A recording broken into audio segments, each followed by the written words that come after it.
Much preferred Tim to be here to present. That was the original plan. This is not an easy paper for me to present.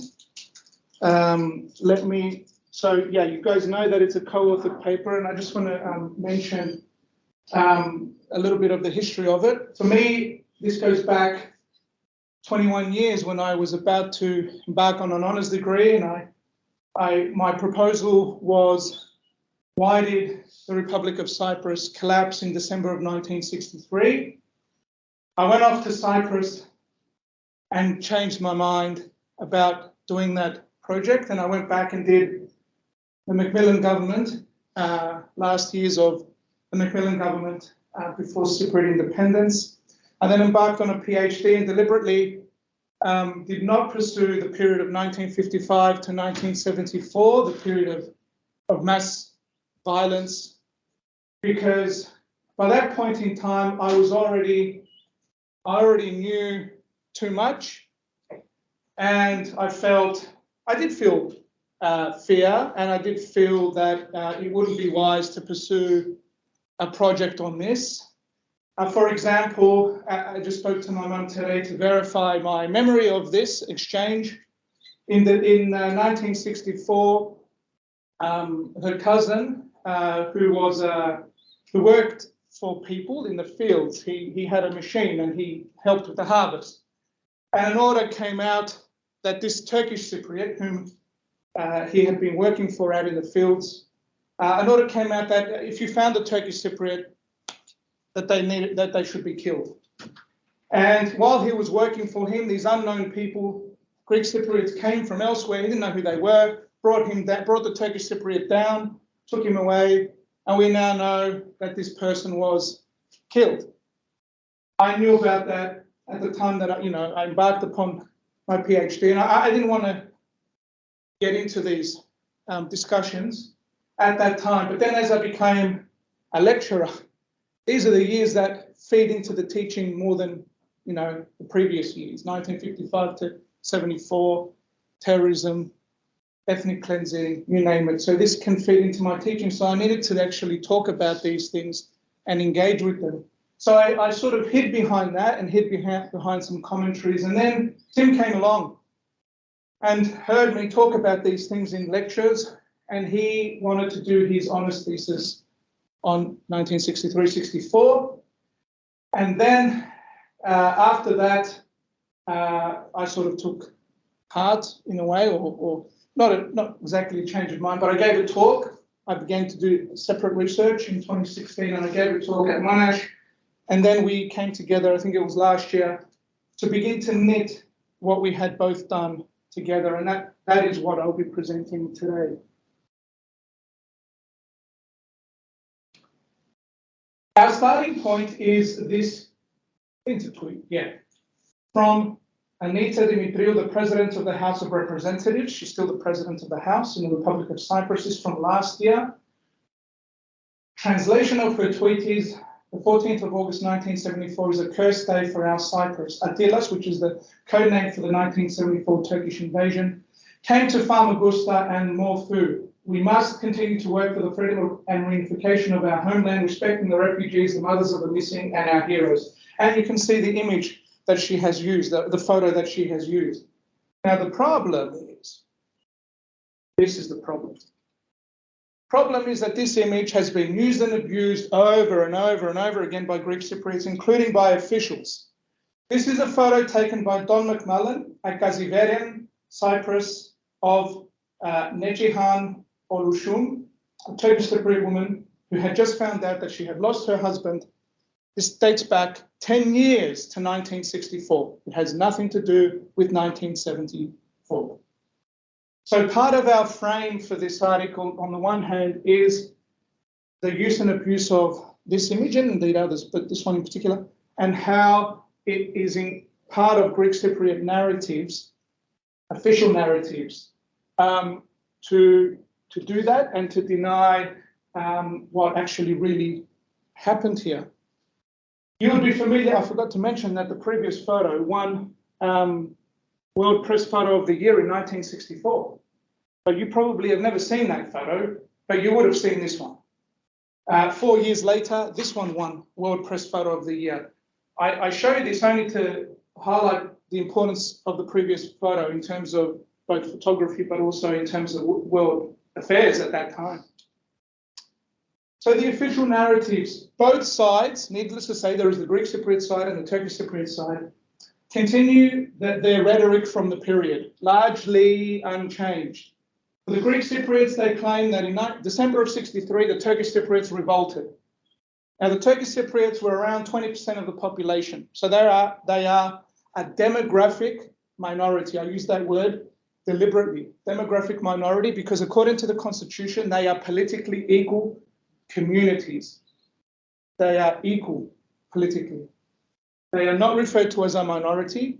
Other groups are in the constitution, and they ended up, to cut that long story short, I've written about it, of course, joining the Greek Cypriot community. They are Maronites, Armenians, and so forth. So the Greek Cypriots claim that Turkish Cypriots revolted with Turkey's backing. The Turkish Cypriots claim that the Greek Cypriots attacked them in an effort to exterminate them and to bring about the Akritas plan, which I'll talk about.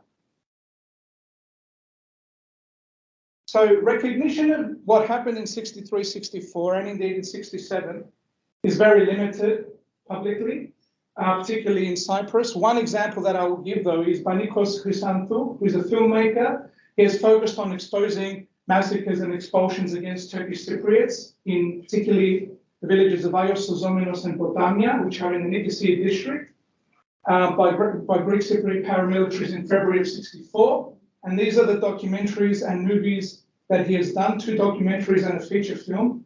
One of the documentaries was co-produced with Niyazi Kizilurek, who was, well, he is actually, a professor at the University of Cyprus in the Turkish Studies Department, but also he is currently a member of the European Parliament for AGEL, which is the left-wing Communist Party in Cyprus.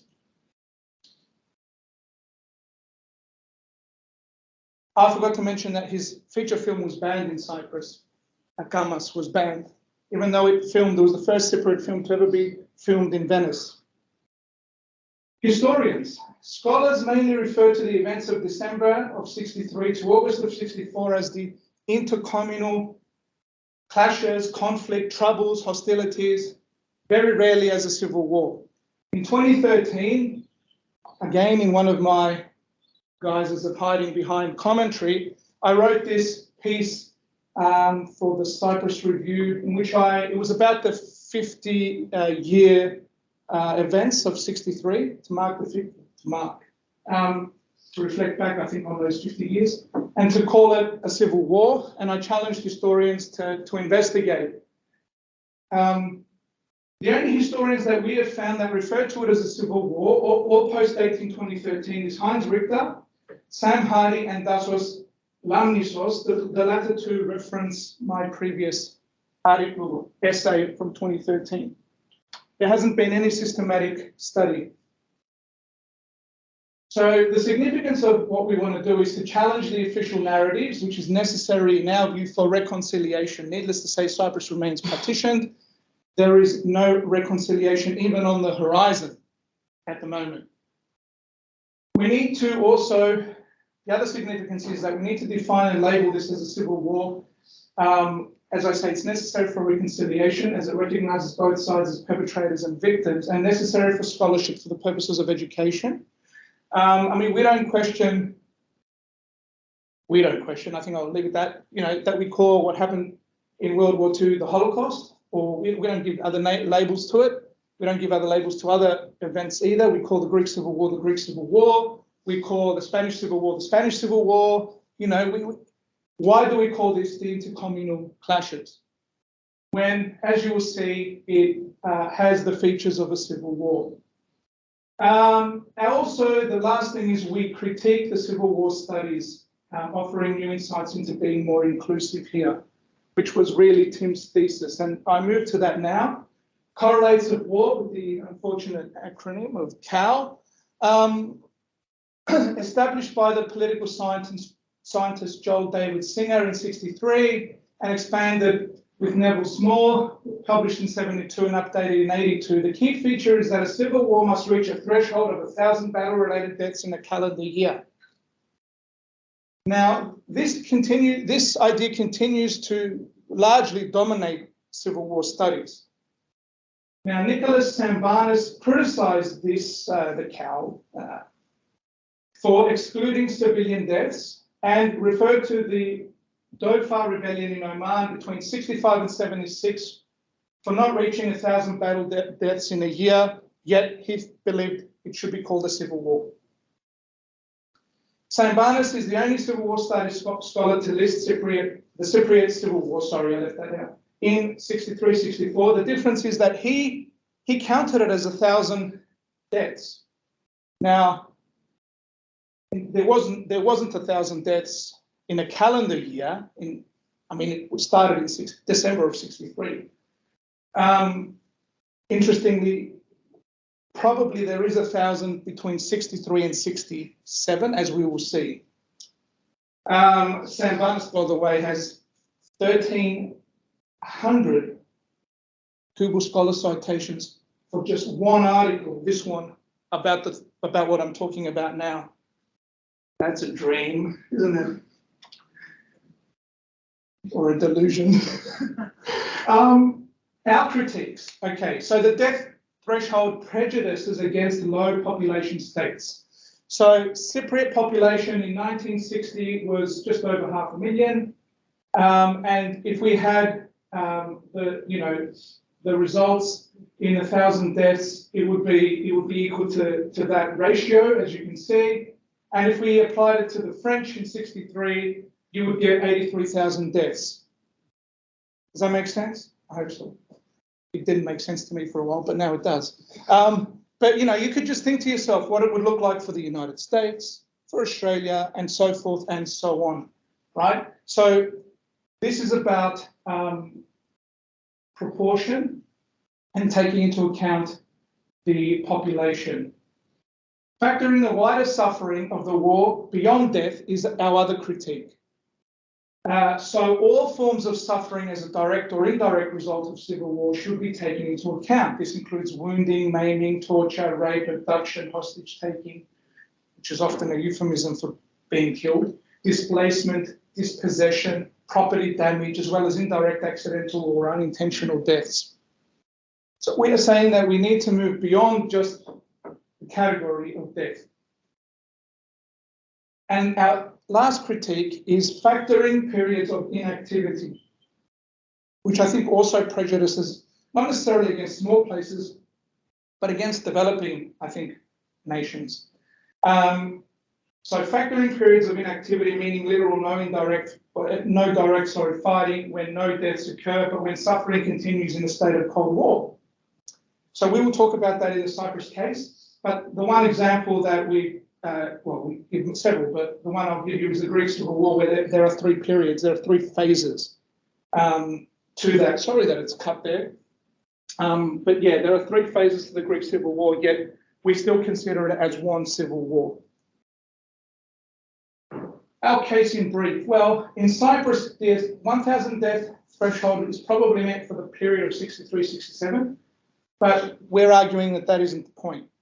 The periods of violence between 55 and 74 across colonial and republican periods. So the last 5 years of colonial period and then the first 14 of the republican period. The civil war between Greek and Turkish Cypriot forces, we get to see it happening in 57-58 under the British, and then in 63-64, another round in 67, and then the last round, the big round, in 1974. I'll be focusing on 63, 64, and 67, but I will bring in 1974 at the end in connection with this idea of the phases and rounds, if you like. So let's look at the background. So the colonial period, it really does begin in 1929 with the far right wing forming this secret party known as Iraq, which was formed to use violence and assassinations to stop anybody compromising with the British. This is the Greek Cypriot side. We have the Great Depression, and hitting Cyprus in 1931, which leads to agrarian and food disorders, and pro-enosis, which is the desire to unite with Greece. Enosis simply means union. They organise demonstrations, and it ends up burning Government House. In Nicosia, the constitution and civil liberties are suspended, and many of the ringleaders are exiled. From exile, a group from Erek in 1934 assassinates Antonios Triantafylidis. I'll pass that around. That's the last book I did, and that's another sort of reason why. Once I did that, I felt a little more comfortable, in inverted commas, in also taking up this challenge with Tim to work on this paper. So they assassinated him because he was trying to repair relations with the British to bring about a new constitution. In 46-47, the exiles are allowed to return. The archbishop at the time, the 40-day archbishop Leontios, dies mysteriously, suddenly. That's discussed in this book as well. Makarios II becomes archbishop. He had been involved in the Greek Civil War and during the occupation on the far right-wing side, and he pushes the church, which in turn pushes Agel in a way, to reject a constitution and independence and adopt enosis and only enosis as the ultimate goal. By 51, Agel has actually split on this question because it abandoned self-government as an interim step before enosis. It's now no steps, straight to enosis. The church, by this point, is under another Makarios, the one that you all sort of know, Makarios III. EOKA is formed in 1951 in Athens with former members of Erek, and of course Makarios, and they decide that Colonel George Gribas of Cypriot, born in Cyprus, but his career was in Greece, and had been involved in the Greek Civil War with his own, and during the occupation with his own far right-wing group known as He, with the X symbol for the Greek He, to command the military wing of it. In 55, EOKA starts its activities, and we begin to see this cycle of violence grow. Now in September, I'm skipping a lot. In September of 58, Makarios proposes to break the deadlock. I'm really cutting this short. It proposes independence. It wasn't his proposal. It had been there, before. Actually, that will be my paper for the next AAEH on this question, because I've gotten really into it. To cut a long story short, in 59, the agreements are signed. They're known as the Zurich London Accords, which creates the consociational, which is a partnership state of the Republic of Cyprus. Treaties involved in which Britain, Greece, and Turkey guaranteed Cypriot independence. So this is the map of Cyprus since 1974. You can see the buffer zone. You can see the blue and the red sides representing the Greek and Turkish Cypriot parts. Showing you this map, which dates back to 1960, in which you can see no such distribution of population. The population is mixed throughout the island. I'm not sure if this map takes into account both population and ownership of land. However, the point is that you can see Turkish Cypriots living pretty much everywhere. No division, as we see later. Oh, if you're wondering, the green are Maronites. I just say it there. The Republican period. Greek Cypriot elites, they still want enosis. When Makarios proposes independence in September of 1958, he makes it clear that he precludes enosis and partition unless the UN in the future agrees with enosis. Obviously, he doesn't want partition. So he's leaving that window, door, however we want to phrase it, open. He doesn't abandon enosis completely. And this comes back very quickly in 1963, as we will see. Now, the Turkish Cypriot elites, some are satisfied with the constitution and the checks that are in there to protect them. That's what a consociational constitution is all about, protecting the demographic minority. Others, however, are aware of Greek Cypriot ideas for Enosis. And so they want to prepare the ground for what they refer to as geographical separation, partition, if you like. Now, the Akritas plan. So the Akritas plan was a Greek Cypriot plan to take what they would now call self-determination, which was a euphemism for Enosis, to the UN and to prepare to fight the Turkish Cypriots if they objected. And it was part of removing the treaties that prevented Enosis being possible, which precluded Enosis. I should point out that in the mid-50s, even then, they were talking about it as self-determination. Yes, they were talking about Enosis, but they were also using the word self-determination, particularly at the UN. So we're going back to the future here, trying again with the same tactic in a way, but this time from the position that they are an independent republic. The Turkish Cypriot plan was to absorb the Greek Cypriot attacks if and when they came, hoping for Turkey to intervene and to move their people into safe areas.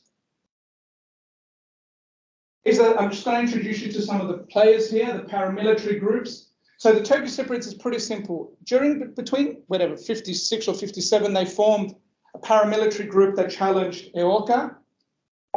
This group did not splinter. It rolled over in a way into the early 60s. It's known as TMT.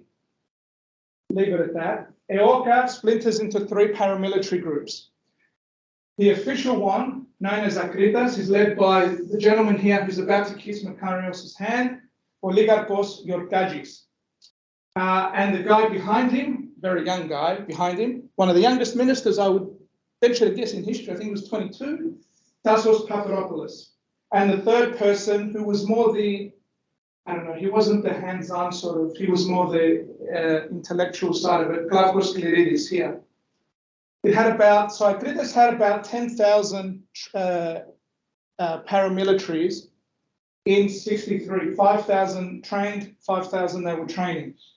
The second group was led by Vassos Lissaridis, who was a pan-Hellenist nationalist, so not a Nazi, but a nationalist more than a socialist. He called himself a socialist, but he was way more a Greek nationalist, with links with, Gaddafi and the Assads and, Nasser and all that line. And he just died, was it this year, I think? He lived a very long life. He was also Makarios' personal physician.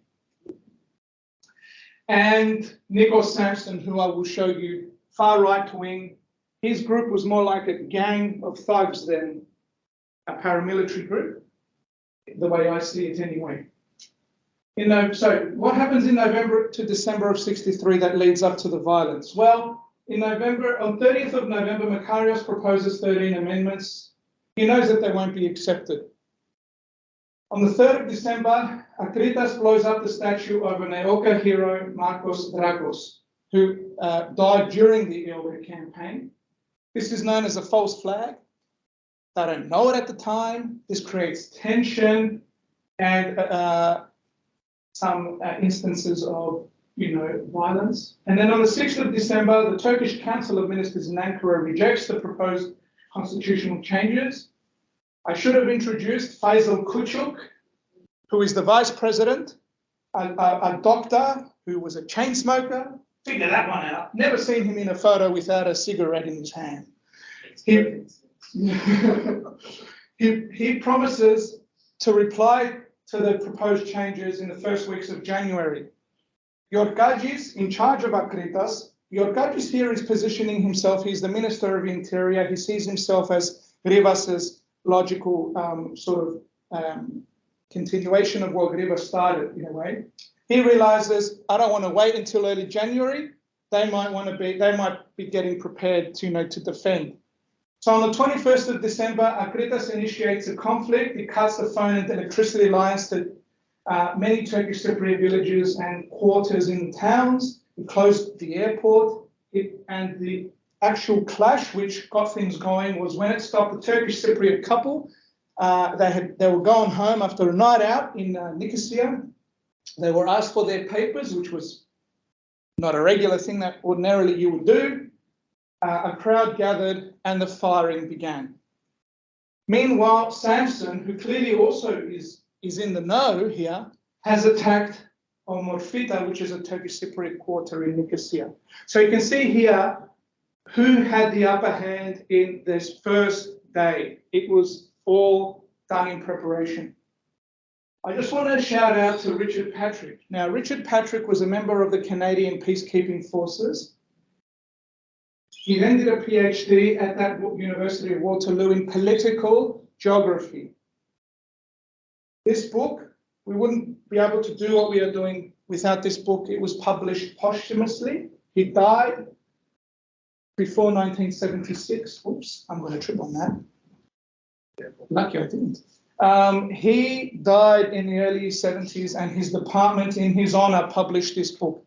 Now, yes, there have been books published on 1963-64, but this is the only one that engages in any way with the actual clashes and how many died and the day-to-day. I mean, it's political geography. Most of the others just deal with policy and so forth, and they're usually written from one or the other perspective, even when they're written by non-Cypriots or whatever. Okay, so now we're up to the first round. So the first round was between the first round I should have said was from 21st of December of 63 to August of 64. And this is broken into these phases by Patrick. We have the first 10 days, the initial outbreak of violence spreads, the massacres in various locations. On the 24th of December, I can't forget these dates, right? 24th of December is my birthday. Before the 13 proposals is my name day, right? The massacre at Ayos Vasilios was probably the largest at 21 Turkish Cypriots massacred. These were all found out soon thereafter. The media was there on the spot where they were digging this up. It's during this period that we have the Turkish threats to invade, and we sort of switched to no more massacres very quickly to hostage taking. And there are 700 Turkish Cypriots taken by the 26th of December. That is a very large figure. And then we have another phase in preparation and the attendance at a conference in London, pretty much throughout January. And then 2 weeks in February, the violence intensifies after the failure of the conference. This is where we have Lissaridis' group, going back to the documentary maker and filmmaker, where I said Ayos Sozomenos and Potamia were his focus. That was Lissaridis' group who did those attacks. And Niazikis Eljurik is from there. I remember once going there, and there's a cave church up there, and I went to the cave church with my future wife, and I met Niazi there. I'd already met Niazi before, but he was up there. It was fascinating. I think I interrupted his solemn moments that he goes there often, he told me. Then from the 15th of February to the 4th of March, the violence subsides while the UN Security Council discusses the crisis and forms UNFICYP. It's the longest serving UN peacekeeping force in the world. It's still there.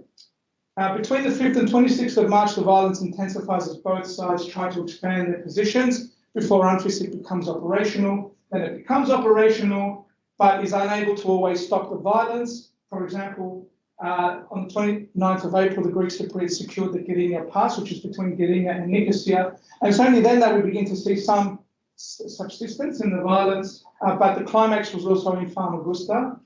We won't go into the details. It's all in the article, if it ever gets published.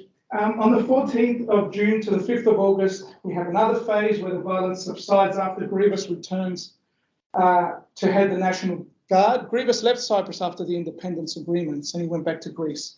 He had a go at Greek politics, didn't work out, and he then comes back to head the National Guard and to regroup the Greek Cypriot forces. He didn't take very long to see how well he had regrouped the forces, and they attacked the Turkish Cypriots at Gorkina, which is up in the northwest, and led to Turkish air raids and a temporary end to the violence until 1967. So these are the initial outbreaks, right? You can see how it spread from Nicosia elsewhere, pretty much everywhere in that first 10 days. Nikos Samson, the far right-wing hero, you can see him here leaving Omorphita with a group of Turkish Cypriots behind him, all women, children, you know, the most vulnerable that he could gather up and march with them to show that he's such a hero. The character of it, okay? So we have about 600 confirmed dead from the 21st of December of 63 to the 10th of August 64. These figures are underestimated. The Greek Cypriots underestimated the deaths because they didn't want to project the idea that more Turkish Cypriots had died, or indeed the idea that more Greek Cypriots had died as well. It has a double sort of. We know that roads had been cut to many Turkish Cypriot areas, and we don't know how many people were killed as a result of all of this. Many deaths were not investigated or deemed intercommunal in cause, or were deemed accidental, or people died later from wounds that were encountered, lack of medicine or other causes. And non-Cypriots are not counted here, which is very interesting. In June of 67, the UN reported that 243 Cypriots were still missing. These people are known now to have died.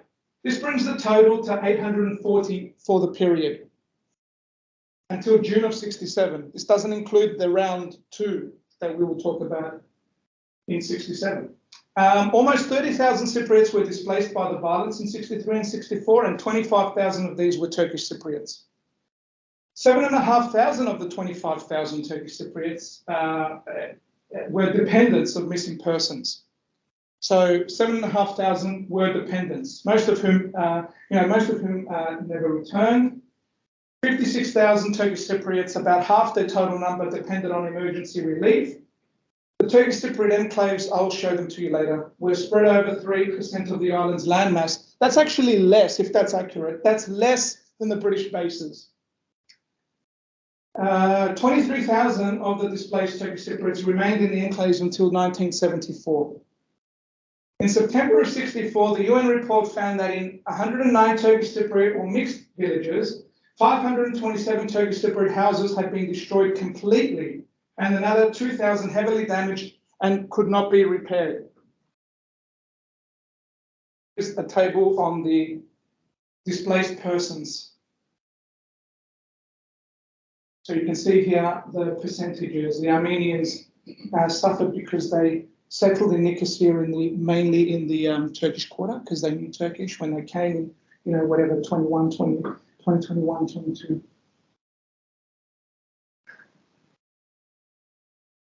Hostage taking. In his report of the 15th of June 1964, U Thant, the UN Secretary General, noted that the practice of abducting people and holding them as hostages or killing them in retaliation is most reprehensible.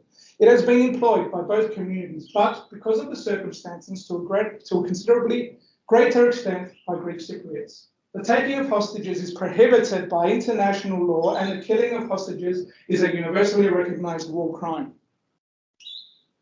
Incidentally, nobody was ever, investigated for any of this. I'm just saying that now. While you look at some more photos from the same photographer, McCullen. Turkish Cypriot family here, mourning over their dead. This is in Yoneli, which is just north of Nicosia. This is a UN photo. You can see one of the things that the UN peacekeeping force, all it could really do was escort Turkish Cypriots to safety.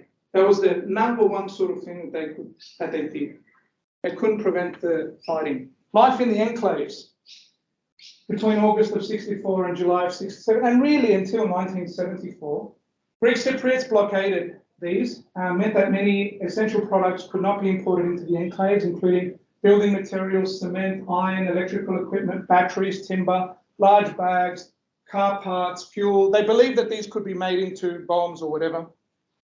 Most Turkish Cypriots lived in tents, while some of the more resourceful constructed ramshackle huts from driftwood, mud. U Thant condemned the blockade in his 10th of September 64 report by stating that, and I quote, "The economic restrictions being imposed against the Turkish communities in Cyprus, which in some instances have been so severe as to amount to a veritable siege, indicate that the government of Cyprus, i.e. the Greek Cypriot authorities, I added that bit, seeks to force a potential solution by economic pressure as a substitute for military action. Perhaps I should say right here that in 1964, the Greek Cypriot, the Republic of Cyprus, was recognized as the Greek Cypriot, basically the Greek Cypriot government. Basically, they won the propaganda war in terms of the conflict. Their view of what happened won, and they were recognized. It partly helped by the fact that the Turkish Cypriots withdrew from the government, so sort of abandoning it. So problematic. The second round, okay, 8th of July to the 7th of December of 67. It's a sort of mini round. Sorry, I feel like I'm talking about football now, but it does feel like another round. During that period, during the first phase, from the 8th of July to the 18th of August, we have a series of murders in Paphos, which is in the west. It increased climate of fear. Turkish Cypriots needed UN escort to get around. The total dead here are 17, broken into that list there. Then we had the 15th and 16th of November. Mainly, it was a night battle, a shooting battle in Ayos Theodoros and Kofinu, which caused heavy loss of life. Among the gravest since 63-64, according to a UN report. We had 26 Turkish Cypriots killed. It's unclear how many Greek Cypriots died. No matter how much we searched, we could not find references, but we do know that some did die. On the 19th of November to the 7th of December, we have a period of 30 plus bomb explosions, which only caused minor injuries, but major damage to properties. But again, a lot of what happened during this period has not been disclosed. And that is an important thing to consider. So the first period is a period where we see targeted murders.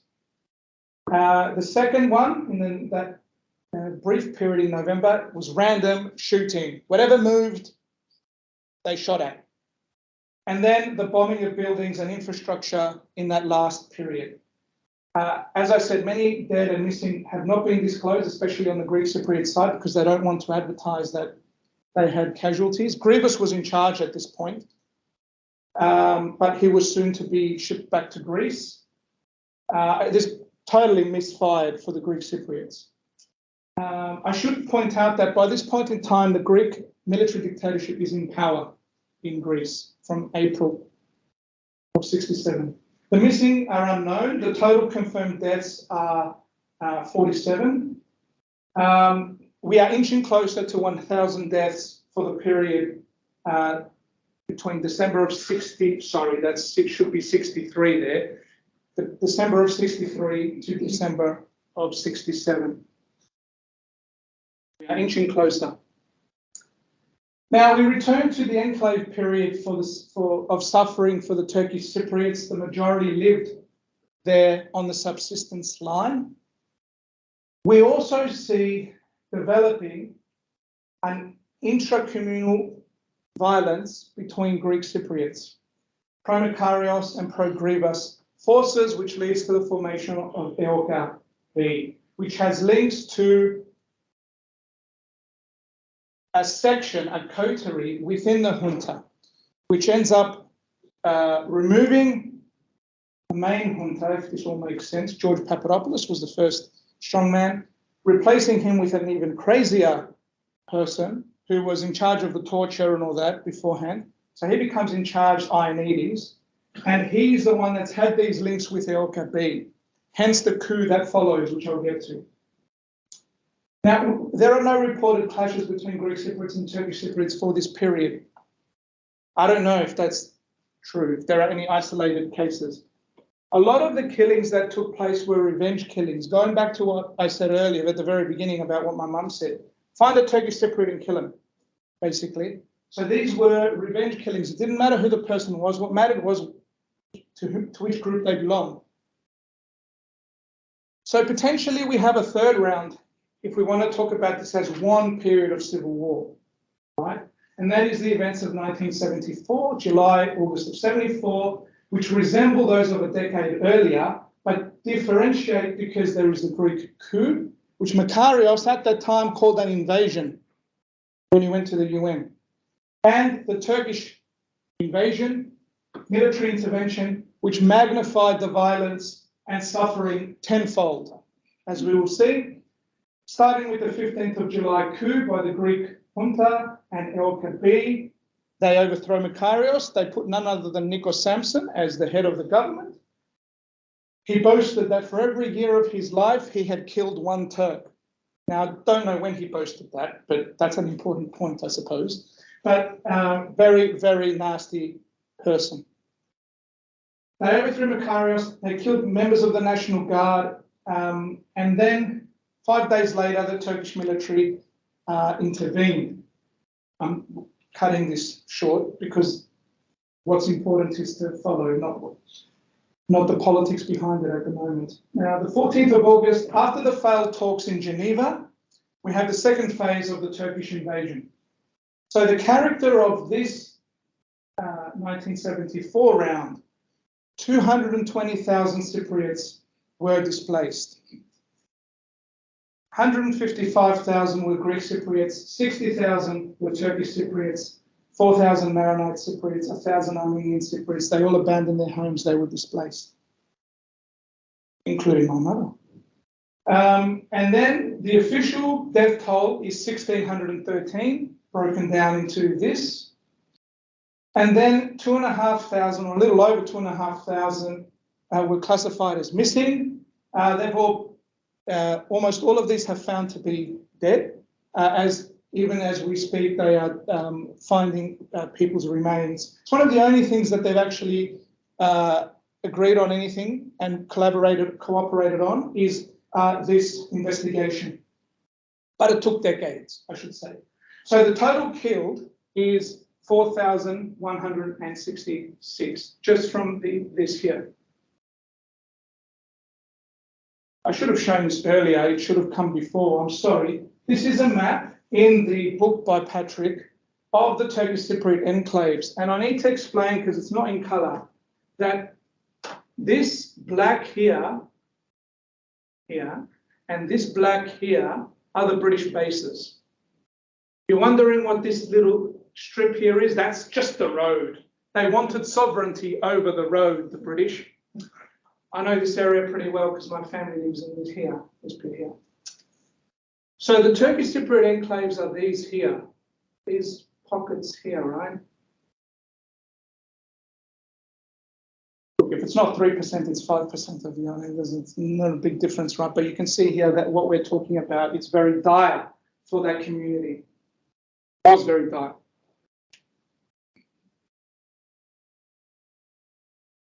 I'm pretty good with keeping the time. Recommendations. So the recommendations and then conclusions. So in general, going back to the coding rules for the classification of civil war should require the deaths of 0.001 of a population. It's got to be based on the population, regardless of the size. Further, and in line with the belief that non-fatal casualties must be factored alongside fatalities, but I also want to point out people who died from their wounds or lack of medicines or whatever, they also need to be factored.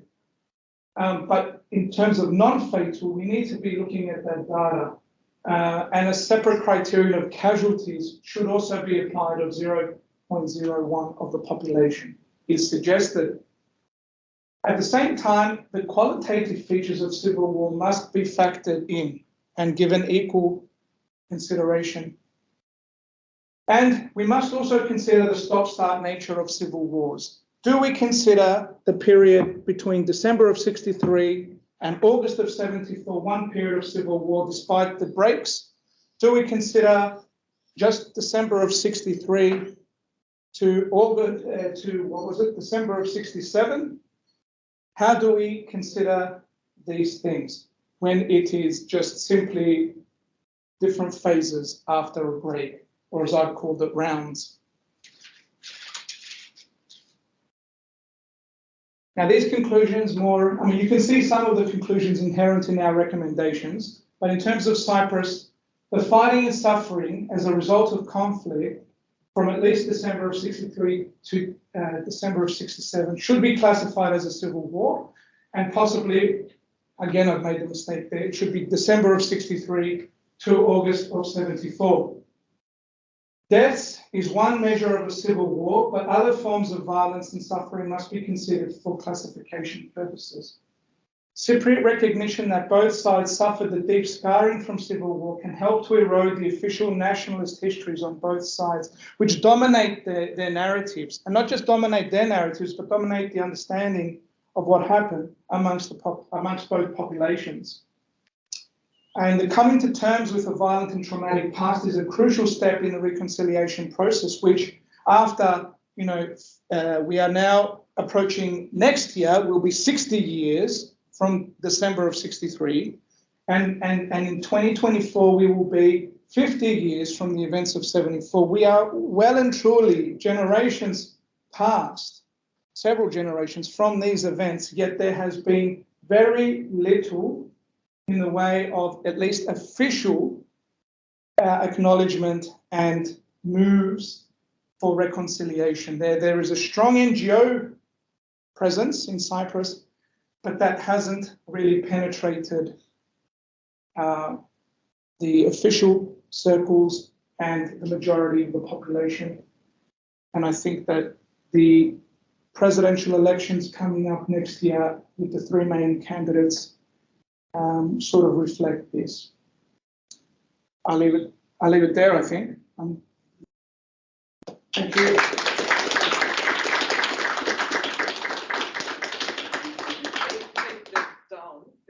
We have our onliners can see better. I'll cancel the recording. Questions?